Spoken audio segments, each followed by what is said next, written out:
Hi everyone, welcome to my new blog. Ngasi blog sidi atay amta nate hajik. Che pork thongba ki blog ni. Aduga yaure tilo khara yaure ko na ba. Taki gravy yaure. Jang mai haba. Jang mai yaure adudi ko khana lai tho si ko han thak thar se.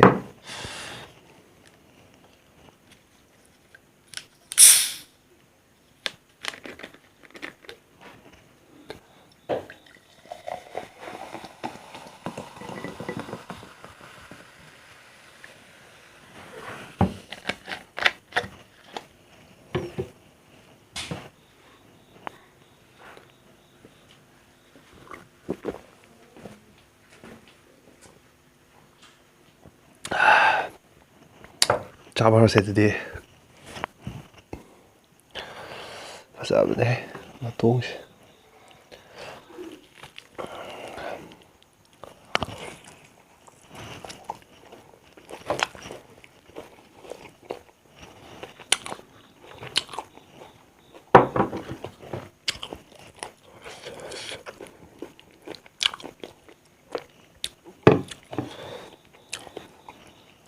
소금과 통강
소금에 통대.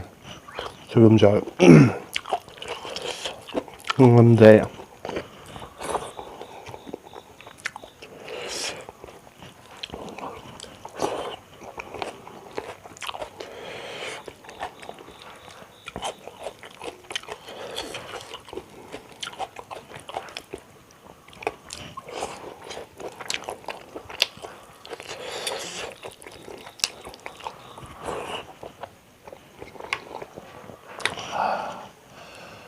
남들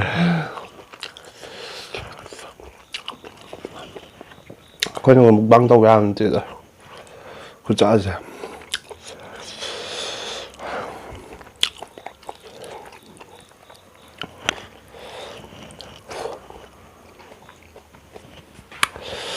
cái quên là mukbang tao ăn thì chắc thì lối ra là sẽ ngâm điều sao vậy có lệch thuế vậy sử dụng dạ thì ok cuộc sẽ thật sự là ghê đúng không lối xa là ghê